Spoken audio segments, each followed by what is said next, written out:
welcome to the Monday morning Introduction to Philosophy and Theory class. My name is Julian. I'm just going to record the audio real quick. I'm going to be recording the audio for this entire session, and I'm going to be posting it to Patreon for patrons. Hello, both on Instagram and YouTube. As per usual, let's say hello between Instagram and YouTube. Here we are. If you are joining me for the very first time today, this is a weekly introduction to philosophy and theory, focusing specifically on continental philosophy and theory, Slavoj Žižek, Hegel, Kant, psychoanalysis, Lacan, Freud, Marxism. I've been doing this for the past 2 years already, believe it or not. And if you'd like to download each and every one of these lectures, you can find them on my Patreon. And of course, if you're joining for the very first time, hello and welcome. This is an open access global learning community where I try to launch the week in what is hopefully an intellectually stimulating fashion. Most of all, it brings me a lot of joy to share this digital space with a lot of people who are into the same kind of ideas and thought as myself. So a huge thank you to everybody. As per usual, if you'd really want to treat me this morning, I'd love to hear where you're joining me from. If you don't mind dropping a comment, letting me know where you're joining us from this morning, that would be absolutely lovely. That really gives me more joy than anything else. That is really what drives this entire project, is feeling connected around the world. So I always like hearing from you. I see Benghazi, Libya. That is incredible. Utrecht. Goedemorgen Utrecht. Ik heb in Utrecht gestudeerd. I actually studied in Utrecht for a while. Dartmouth, that's beautiful. Seoul, Jordan, Lisbon, bom dia Lisboa. Copenhagen, love Copenhagen. I was there just a couple of months ago. Alsace, France, yes, very nice. I'm very fond of the Alsace region, Strasbourg and whatnot. China, India, Cape Town, Sweden, Poland. It's amazing. India, that's beautiful. Michigan, Sri Lanka. Yes, I do record all of these sessions as an audio file, which I post to my Patreon. My patrons can also access a bonus Q&A that I host after each and every lecture, which is very fun. I highly recommend it. And a huge thank you, by the way, to our patrons who continue to fund this project and allow me to keep it open access and online for free for everybody. It's such an incredible blessing and a privilege that I get to do this. So thank you to our patrons. And if you'd like to become a patron in this new year and join our learning community behind the scenes, where we host, like I said, weekly Q&As, which I post as a podcast for patrons, where I post the edited transcripts for each and every one of these lectures, courtesy of Jeneline, who edits them, as well as my ebook, which is available for less than a month. It's available until the end of January. It is titled Sisyphus in Love, and it is an introduction to Žižek's theory of love and how he relates it to the Badiouian theory of the event. And it links up into this lecture series. All that and more, my ebook, the podcast, the bonus content you can find on Patreon. That is www.patreon.com/Jeneline and Julian. That's www.patreon.com/Jeneline and Julian. Okay, so let's begin, because there's a whole lot that I want to talk about today. I want to talk about Žižek's take on video games. I want to talk about postmodernism. I want to talk about Duchamp and his famous urinal. I want to talk about Elon Musk, perhaps even Jordan Peterson. I want to talk about the Lacanian idea of the master signifier. I want to introduce you to the idea of the castration complex. There's so much that I'd like to cover in the next 45 to 50 minutes. So if you're with me, make yourself comfortable. We're about to begin. This is designed for both beginners and more advanced students alike, and each lecture can be enjoyed standalone. So I hope that you will find an entry point. And above all, thank you so much for taking the time to participate in these lectures. Okay, so let us begin. Slavoj Žižek has an interesting take on video gaming. He points towards the fact that in certain video games, whenever you're walking through the landscape, it's almost like the landscape is generating in front of your very eyes. That in certain video games that are less technically advanced, certainly older video games, we have the rendering of the horizon in real time.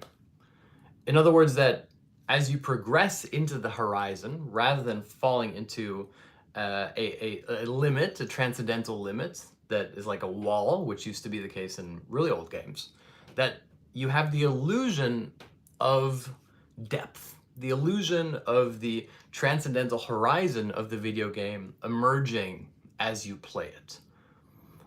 And this is a key part of Žižek's theory and critique of virtual reality. That what makes something virtual is that it accounts for the subjective input that then responds to it. But what's key is that Žižek argues that thereby all reality is strictly speaking virtual.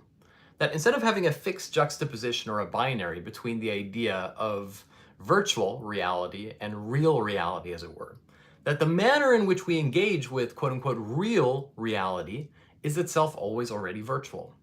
That it requires subjective input into the world in order to give it meaning, in order to activate it. That the transcendental horizon, like the video game background, is constantly emerging. In other words, that we have to count our own subjective gaze into the frame.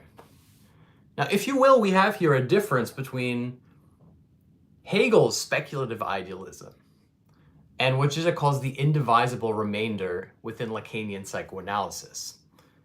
An easy way to put that is that within Hegel's metaphysics, we have a gap between the subject and God, between God and the subject. It's the classic metaphysical divide. Except Hegel famously transposes the gap. Rather than being the gap between you and God, now it is the gap between God and himself. That subjectivity is thereby simply the materialization or the transposition of the gap between the Godhead, the figurehead, the form, the essence, ideal, and the subject is transposed back into the subject itself. Lacan goes one step further because one thing that Hegel couldn't account for was the idea of the objet petit a. The objet petit a, for Lacan, which Žižek deems the sublime object of ideology, or the indivisible remainder, is that which resists inclusion into this gap. If you want to put it slightly differently and more technically, you could say that where Hegel has a gap between God and you, Lacan says that you are itself the materialization of this gap. In other words, rather than positing that there is a void between essence and appearance, between the noumenon and the phenomenon, between God and the subject, that this lack, for Lacan, this gap, is transposed into the subject itself. In other words, that the subject is not the opposite or the overcoming of the gap between God and the self, or for Lacan, between the symbolic order and the self, but that the subject is this gap personified. Now, that's quite technical, so I'm going to take a little bit of time to explain that with different examples. How can we relate this theory that Žižek has about video games back to postmodernism? Because famously, Žižek is critical of postmodernism, except for very different reasons than other prolific critics of postmodernism, like conservative, more reactionary thinkers, like, for example, Jordan Peterson. Take one of the most well-known modernist / postmodernist gestures, Duchamp's urinal. When Duchamp first put the urinal into a museum exhibit, of course we have here a shocking contrast between what appears to be the sacred and the profane. The sacred institution of the gallery, the museum, versus the profane object of male urination. And of course, the conservative reaction to that was immediately to say that this debases the sanctity of art. That you're taking something that is ordinary, in fact vulgar, something which is hidden away from public view, and you are displaying it for everybody to see. That would be the initial gesture, that it is seen as a pure provocation. But here we have to think about two possible reactions of an unassuming spectator to Duchamp's urinal, both of which exemplify a different problem within postmodernism that also contains part of its explosive political core. One, imagine somebody who walks into the gallery and sees Duchamp's urinal on the wall, unzips, and starts peeing into the urinal. If the guards rush over and they say, "You can't pee on this precious work of art," the man could say, "Oh, I thought that this was simply the public restroom," right? That would be one response. This would be closer to the conservative fear that the sacred of the art world has been defaced or made profane by the overlapping between the urinal and the gallery. But the second response, the second hypothetical we could imagine, is in a sense much more politically important and more dangerous, which is that what if the man walked into the museum and unzipped and began peeing into the urinal, and the guards rushed over, and instead of saying, "Oh, I thought this was the public restroom," he would say, "Can't you see? Me peeing into Duchamp's urinal is now itself art." In other words, here we have a much more radical postmodern gesture, which is to say, it's not simply the disruption of the framing mechanism of the institution, which would have been a more classically modernist gesture by means of introducing the profane into the sacred. It's by means of saying that now, through Duchamp's urinal, we have what is thereby an open chain of signification by which any other activity can now become art as well. That for you to pee in the urinal on the wall would thereby be, quote unquote, a performance, an art performance. And so here we have what is essentially the spurious infinity, or the false universal, that is posited within Duchamp's urinal. It's not simply to say we've brought something debased into the institution of the museum. It's to say that by means of introducing this radical disruption, this, not to use a tech term, but like this splitting, this opening of what appeared to be a master signifier of the museum, now everything else that becomes attached to it can become art as well. Now you can start understanding why one of the classic coping mechanisms of all conservative framing devices, going all the way back to a kind of vulgar Platonism, is precisely the insistence on binaries, on binary opposites, whether it's between men and women, between the sacred and the profane, between the strong and the weak, between the eternal and the finite. That this insistence on a rigid boundary is precisely at the core of what makes up a certain conservative stance towards reality. And that anything that is introduced is thereby characterized by conservatives, and in a reactionary gesture, as undermining this fixed, rigid, deterministic, naturalistic boundary. And yet what they really fear is precisely not that these boundaries become destabilized, but is the radical opening, or the rupture from within. In other words, to put this a little bit more technically, every binary opposition creates its own master signifier, the suggestion that they're innately attached. And thereby the key act of resistance is never to say we're going to show that these binaries are arbitrary, that men and women are not deterministic categories, but in fact part of social practice, the relationship between sex and gender, for example, but precisely to open up the horizon of these categories themselves. That is precisely why, for example, in the LGBTQ plus sequence, the most radically emancipatory gesture in that is always the plus. The plus is thereby what Žižek would characterize as a spurious infinitive, or a false universal. And what's important here is that when he says false universal, he's not suggesting that it is a bad universal, not strictly speaking the Hegelian sense of a false universal, but that the introduction of this false universal masks precisely exposes precisely the false universality that lays hidden within the binary opposition as such. That the plus is the physical marker, if you will, the master signifier of openness as such. And here's something that you have to understand about Lacan, which is sometimes a little bit difficult to grasp, which is that the master signifier for Lacan, which is one of his key features. So the four features of Lacan are the chain of signification, the master signifier, the barred subject, and the objet petit a, which I've covered in previous lectures. That the master signifier, and this is really key, isn't the existence of some overarching truth or symbolic other, like a godhead or a king or someone who gives authority to what a signifier means. Instead, and this is key, the master signifier is a signifier of lack raised to the universal. In other words, it is a signifier of that which cannot be signified. It's a tautological signifier. It is the physical marker, if you will, or the linguistic marker of that which cannot be made to signify by itself. In other words, and I'll return to this, there's an indivisible remainder within the signifying chain, which finds itself in the famous idea that Alain Miller already posited, which Lacan only really uses once or twice, the idea of suture, the idea of closing or like putting a tie wrap around the open signifying chain, which happens in the master signifier. And thereby, one of the key aspects of resistance, of revolutionary change, is never simply the positing of an antithesis to a signifier, but to change the manner in which the master signifier is framed as such. And I'll give some examples of this because I know we're going very, very fast. A famous example of this, where we can relate the master signifier back to Freud, is the castration complex. So for those of you who have already heard about the castration complex from my previous videos, one way that I often refer to it is as the opposite of the phantom limb syndrome.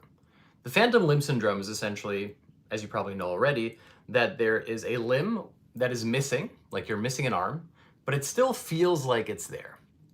In other words, we have a physical lack that presents itself as non-lack or absence of lack. In other words, it is gone, but it feels like it's still there.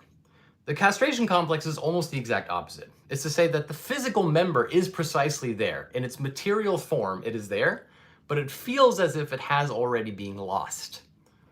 This is where, classically, importantly, we have to relate the idea of the castration complex back to the phallus.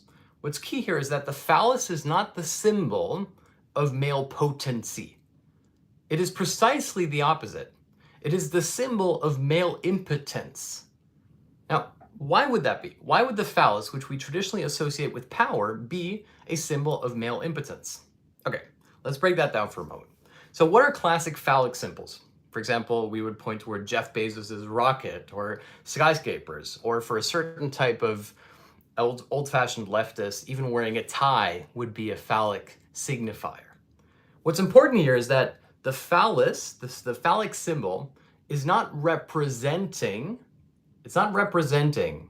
the penis. It's not, here is something that looks like a penis, although that may appear to be the case. Instead, it's precisely to say that the penis itself is lacking from within. That all of these symbolizations, the phallic representation, is precisely trying to give body to something that is lacking from within. In other words, it is not a sign of power, it is a sign of impotence. Go back to a classic Freudian idea, which anybody can relate to, which is that as soon as the father begins to yell, as soon as the father becomes angry at the child, the father has already lost his symbolic authority. In other words, it is not innate. If the child were just following the father, we know that the father would have authority. Whereas if the father has to enforce his authority, if he has to say, do this, or because I will hit you, or do this, or I will become angry, he's already lost his power. In other words, the power is father as father. It's tautological. As soon as the power becomes father as the enforcer of discipline, he has already lost his power. The same is true for the phallus. The phallus and the phallic signifier is thereby everything which represents power in material form. True totalitarian absolute power is thereby invisible, is supposed to be omnipresent everywhere. And as soon as you give a physical marker to it, you have thereby already undermined it. It becomes a symbol of that which is already lost. In a sense, the classic phallic signifier is thereby precisely the idea of the church.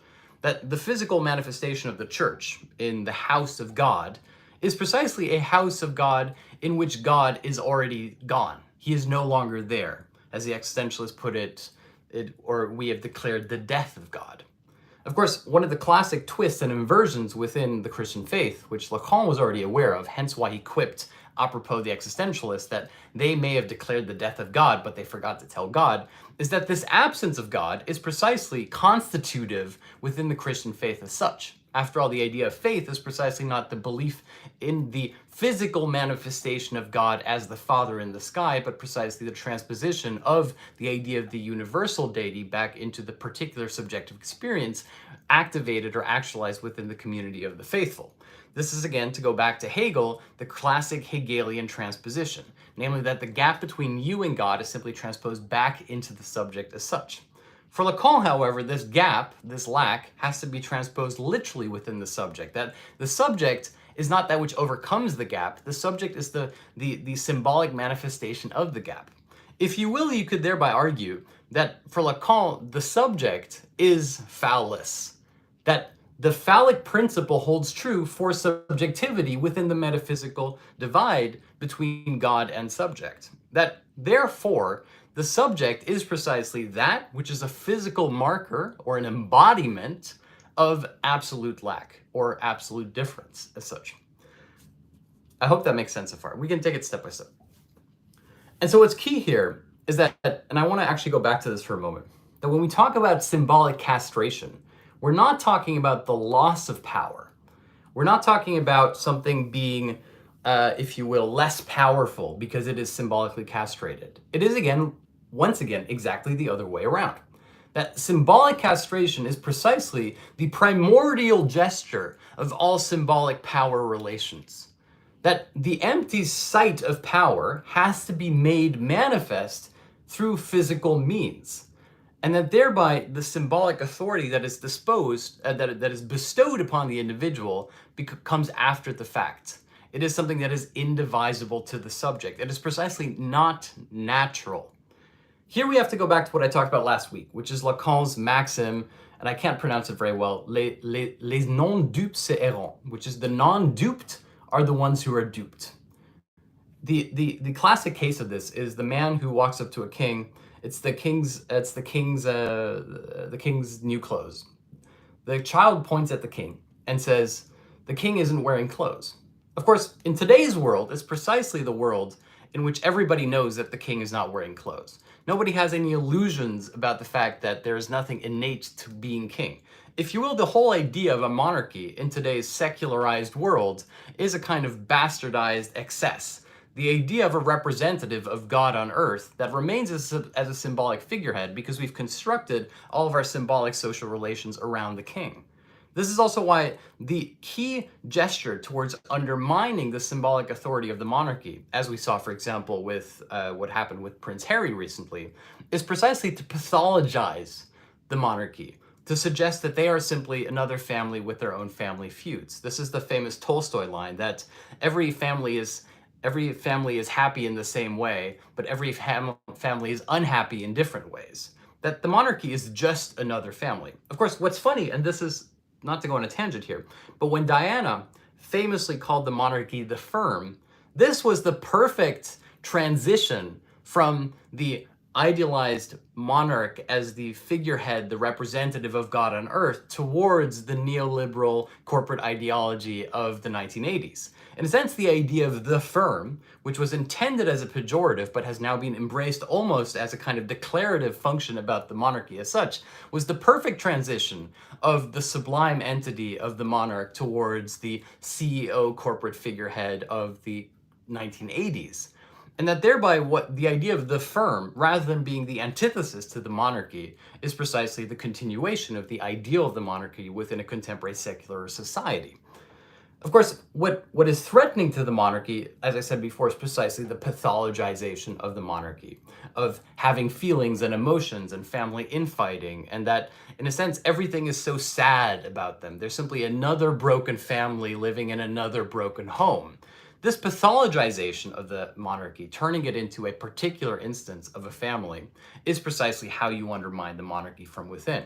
This goes all the way back to the French Revolutionary idea that the point isn't to put the king on trial to determine whether or not he was a good king. The point is to put the king on trial because he is king.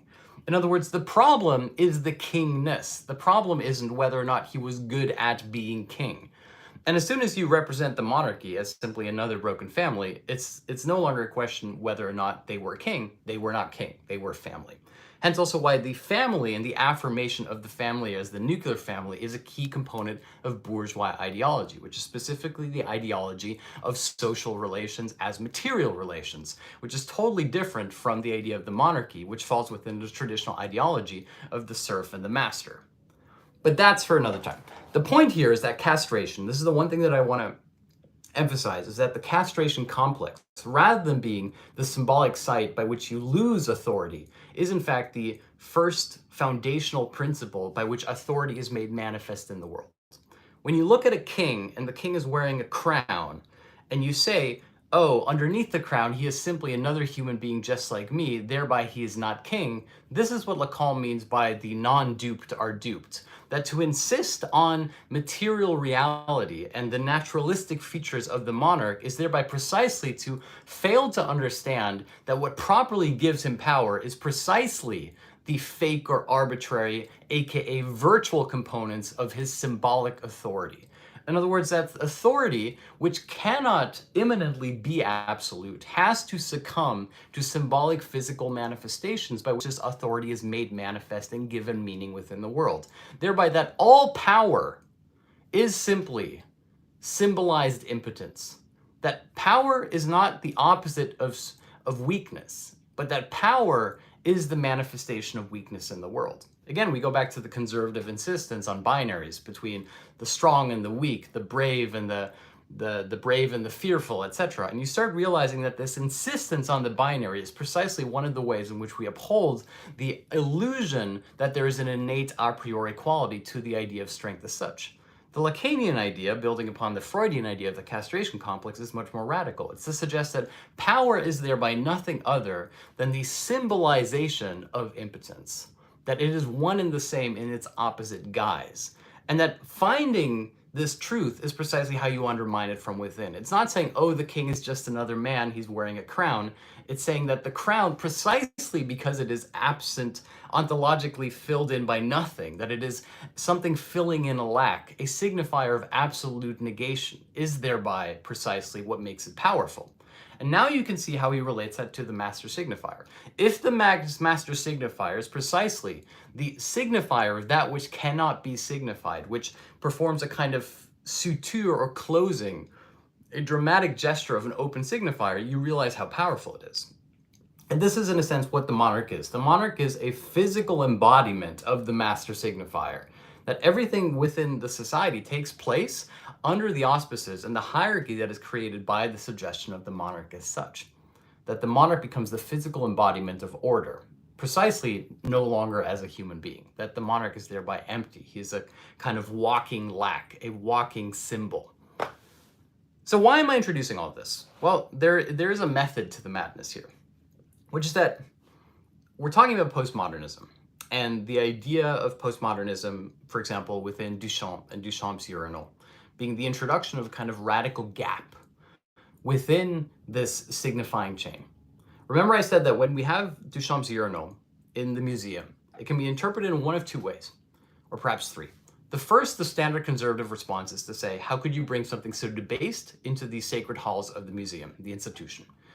The second one would be to say that the naive fool would walk into the museum and mistake the art for simply being a public urinal. In other words, here we would have once again Lacan's the non-duped are the ones who are wrong. The non-duped are duped. The naive naturalistic man who would walk into the museum and would thereby do the quote-unquote right thing, which would be to say art is simply make-believe and I'm going to use the urinal for its intended naturalistic purpose, would thereby unzip and pee into the urinal and then be evicted from the premises. The third, much more dangerous response, because it is a properly political gesture, and I'll explain in a moment why, is thereby to walk into the museum, to pee into the urinal, and then after the fact to say, now peeing into the urinal is itself a political gesture. In other words, it's the opening of a spurious infinity by which what appeared to be a master signifier, the framing mechanism of the institution of museum as such, becomes opened up again from within, opened up again for new possibilities. Of course, one of the key features of postmodernism today is that it recognizes this openness and then simply uses this openness as a way of transforming it into further commodification.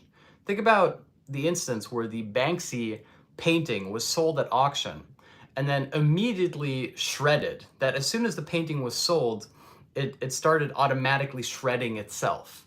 The key postmodern element here is that rather than being horrified that a work of art was being debased, the investors rejoiced because now it had become even more valuable, because now even the destruction of the piece of art had become art and thereby more valuable. This is, of course, why secretly all the conservatives who complain about postmodernism are secretly rejoicing in it, because they realize that within the supposed relativistic nature of the meaning of art, which is thereby no longer simply the figuration and symbolization of the divine, which is the classical purpose of art, that there is an opening for extreme commodification, for that this open sequence of what is now art, quote unquote, everything is art, also means that art becomes cannibalistic, that it becomes something that can create increasing value. This is the classic joke about the cannibals. A man goes anthropologist goes towards a remote society, jungle society, and he says, "I've heard that you are cannibals. Are you cannibals?" And the man living in the jungle society says to him, "No, no, no, I can assure you, we ate the last cannibal yesterday." This tautological overlap between the supposed absence of art, that art can be anything, and that now art is thereby universalized, also universalizes the commodity, that the commodity becomes infinitely more valuable because this space has been opened.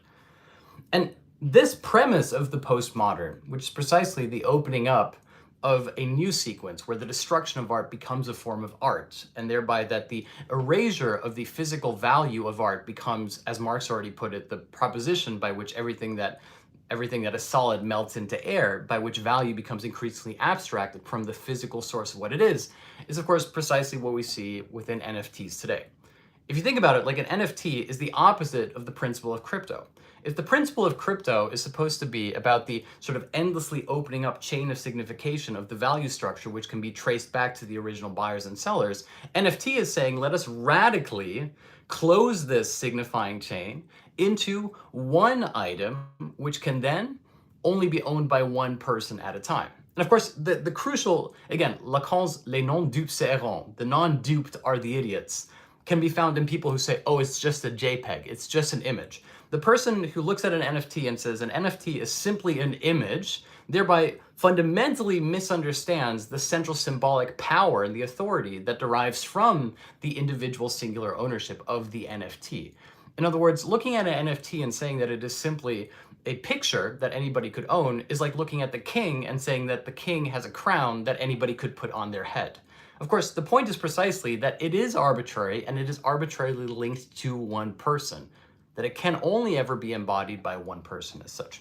In a sense, you could argue that the NFT is thereby the master signifier that performs an act of suture upon the supposedly universalizing notion of cryptocurrency as such. It appears as its opposite form and thereby reveals its true nature. Or if you want to be a little bit vulgar here, it's the Hegelian unity of opposites, that the NFT fulfills in its notion what the concept of cryptocurrency seems to promise, but which underlies the, if you will, repressed truth of cryptocurrency, which is the idea about creating more value rather than more openness and democratic participation.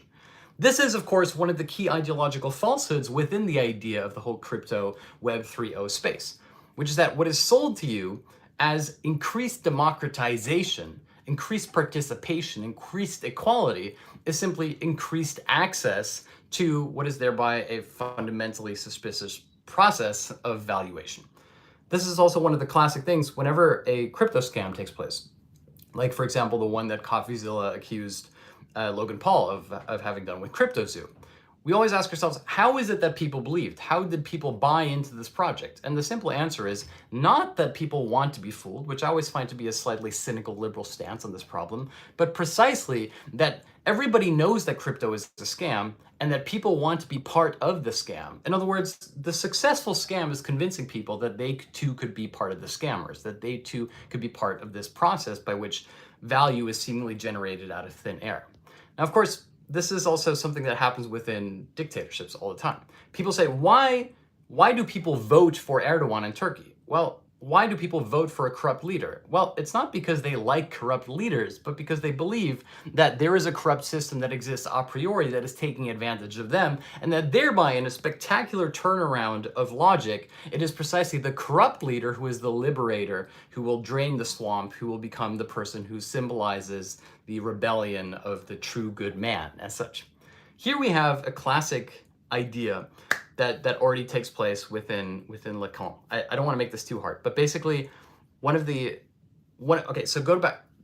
I know I'm going fast. Remember we talked about Suture and the way in which the master signifier closes the open signifying sequence. So Suture, in its most clinical definition, is the O counted as one.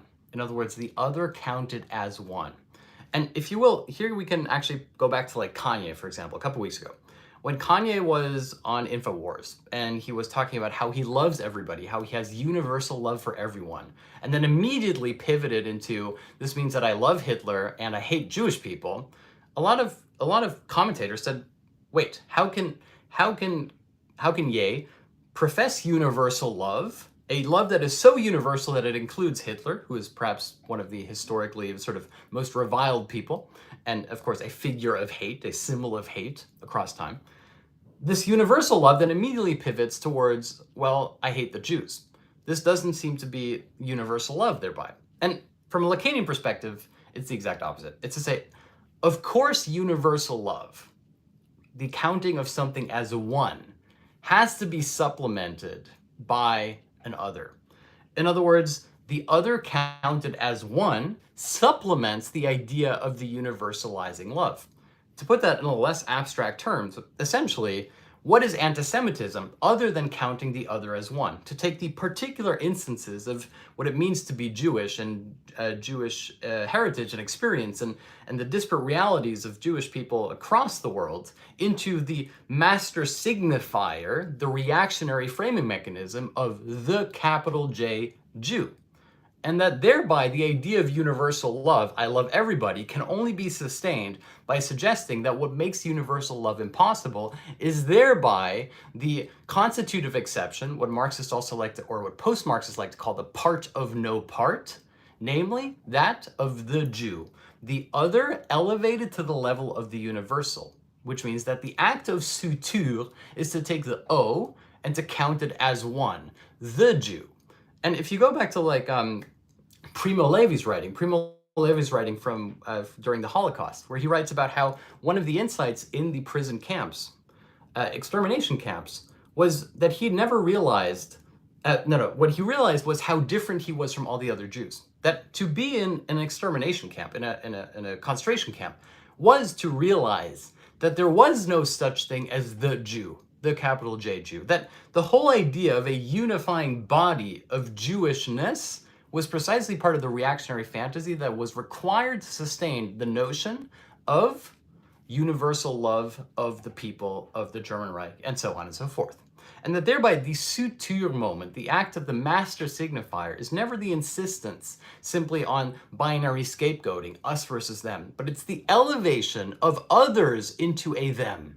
That the gesture by which you take the constitutive particular differential experiences of everybody else and you elevate them into one constitutive group of they, that is precisely the act of Suture, or the master signifier, by which then everything else becomes filled in.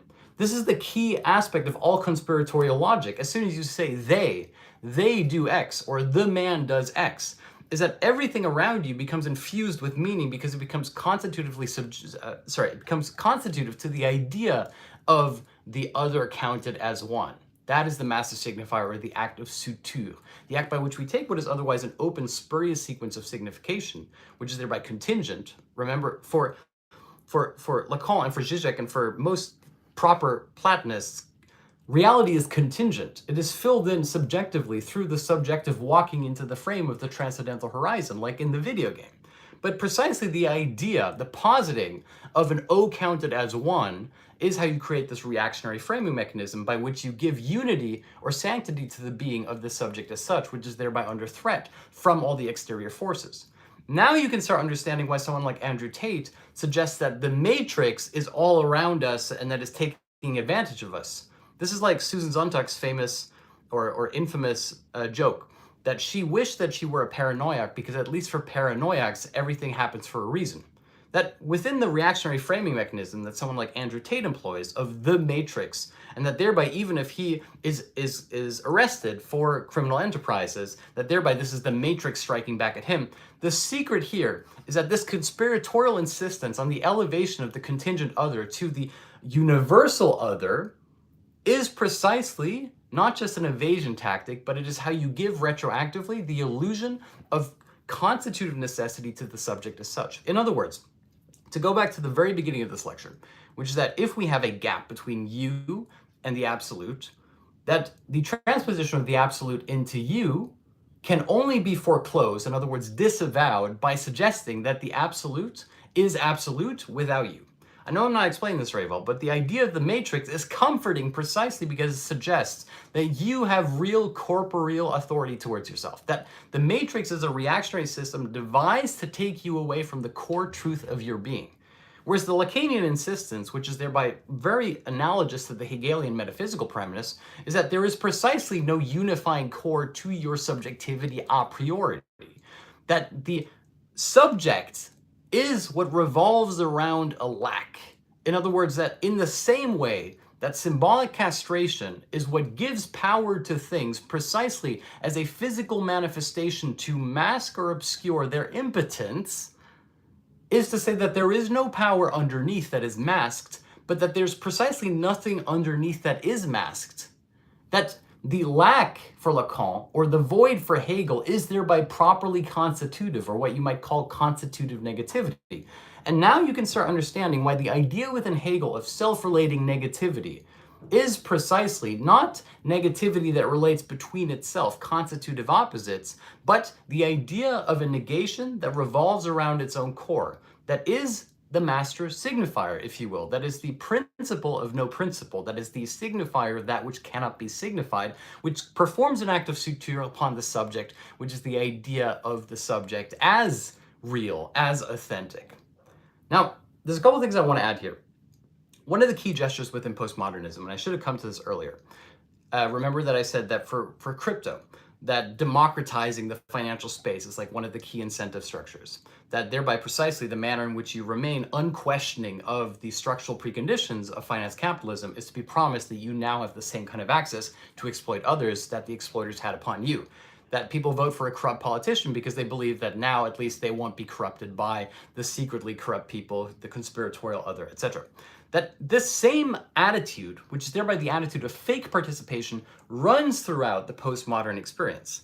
You could even say the same about Elon Musk. Elon Musk's famous polls, his Twitter polls, are the perfect example of fake participation within the postmodern logic of late-stage capitalism, which is that it is given to, quote-unquote, the people as, quote-unquote, the voice of the people, and yet the fundamental power move here is that what you don't get to choose is the question being asked. What you don't get to choose is the manner in which the question is being framed. That you are a strictly speaking passive recipient of the question put to you as a poll by Elon Musk. And thereby it's precisely this principle of participation, or fake participation, that upholds the power structure as such. That Elon Musk is the owner of Twitter, the private owner of Twitter, who is pretending that it is now a democratically constitutive elective authority, when it is precisely the opposite of that. And here we see the postmodern turn, again, away from the idea of the monarchy towards a more corporate neoliberal model, which is this idea that power is thereby co-constitutive. That it's not simply power coming from above, but that you yourself have given your subjective permission to be imposed upon by the powerful. This is also the problem with all direct democracy. Direct democracy presents itself as the most universal form of democracy because everybody can pitch in, whereas the key constitutive element of power is thereby deprived of you, which is to pose the question as such. In other words, the onus, the locus of power is never in the participation. The locus is in getting to determine what can be participated within. And so again, we have here that the fake participation, Žižek's example is that most elevators, for example, have a button that say close door, but it doesn't really do anything, right? You press the button to close the door, but fundamentally nothing changes. The door just opens and closes however it wills. If you go into any major modern city today, you'll see the same thing with crossing the street. That there's a button that says you want to cross the street, and you'll see people standing at the streetlight just mashing the button, feeling like they're doing something, but fundamentally nothing really changes. The thing is pre-programmed to work according to a certain pre-given time, and you give a subjective input that you would like to cross the street, but the more you mash that button, it's not going to do anything. This fake participation, this orgy of subjective allowances that you are given is precisely what masks or obscures the manner in which you are not free. To link it back to the previous lecture on freedom for Kant and Hegel, this is how you enslave someone, by insisting upon the fact that they are truly free. And that postmodern logic, which I called the logic of late-stage capitalism, works through all manner of quote-unquote self-actualization, whether it's being your own boss or being your own Uber driver, or that you are the person who gets to determine your own agency because you pull yourself up by your bootstraps, that thereby the onus of individual responsibility is placed on the subject as a way to obscure the fact that the horizon within which this responsibility takes place is always already predetermined by the powerful. That is the manner in which it works. And so again, the master signifier here is precisely that which finds itself as its opposite, as that your freedom is precisely what enslaves you, that the subjective horizon of your participation is what prevents you from truly enacting power upon the manner in which this participation is framed. There's a great line about this from Alain Badiou. I know we have to wrap up, but Alain Badiou, he says that the predominant incentive of contemporary society is what he calls opinion. That if you ask politicians why they do something, they say, well, we did a poll on it, and we saw that people liked something, they didn't like something, or they had no opinion.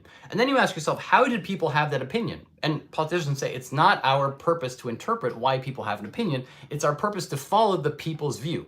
In other words, the people's mandate is presented as the governing principle for a society which has no principle. In other words, there's no underlying idea or principle that governs the subjective participation politically within that society, save for the fact that it is a supposed a priori foment of the popular opinion as such. And here again, we go back to a kind of catch-22 within the Lacanian edifice, which is that the most powerful gesture is thereby precisely to posit that power has no site, no location. That if you simply say, oh, the king has no power, he simply wears the crown, and so if we get rid of crowns, we'll have a universal collective society in which everybody is emancipated. That is precisely a manner of making power absolute. That invisible power is absolute, and where power has to become made manifest into corporeal reality, in other words, through the symbolic authority of material symbols and relations, this is precisely where it is weak. It is weak to hegemonic contestation and reframing. In other words, the gesture, to go back to Duchamp's urinal, the gesture of the urinal is precisely not to say that everything could be art. Instead, it's to say that what we experience as art is overdetermined by the framing mechanism, which is the institution of the museum. And so, of course, the reaction within the postmodern liberal institution of the museum is to embrace this attitude, to say, yes, exactly, we are now a museum in which even resistance to the museum is part of the canon of the museum. And you can buy a small version of it in the gift shop. And this is the fundamental axiom of all capitalism, which is that it raises resistance to capitalism back into its fundamental motif, which is the leitmotif of the regurgitation of, if you will, more surplus profit. Or to go back to the joke about the cannibal, there are no cannibals here, we ate the last one yesterday. That is the postmodern logic that is sustained within late-stage capitalism, which we find contested within the idea of the false universal within postmodernism, which can help us understand the idea of the master signifier within Lacan, the notion of Suture, how symbolic castration is always already the manifestation of weakness in its opposite form. In other words, that all power is simply not masked impotence, but impotence rendered to the level of the symbolic. And finally, how we can have a metaphysical proposition about this, which is that the classic Hegelian motif, which is the transposition of the gap between the essence into appearance, between the God into the subject, is precisely for Lacan then transposed into the determining mechanism of subjectivity as such, which is that the subject is not the overcoming of the void, but in fact the symbolization or the material manifestation of the void as such, which Lacan calls lack. That is the full picture on this take, which started with Žižek's interpretation of video games. Next week, we're going to be continuing this idea of the constitutive exception and the indivisible remainder by going back to the Hegelian idea of self-relating negativity, which also means that we are reaching the end of this lecture series, which is called Spurious Infinities. And if you'd like to watch all of these lectures, you can download them as audio files on my Patreon. That's www.patreon.com/Jeneline and Julian. And of course, if you'd like to join me for the Q&A, which I'm going to be recording in 20 minutes live on Discord, we're going to talk for another 45 minutes or so. You can find that by going to www.patreon.com/Jeneline and Julian. Thank you so much for starting your week with me. I hope that this has been enjoyable and instructive, and I will see you next week. Thank you so much, guys. See you later.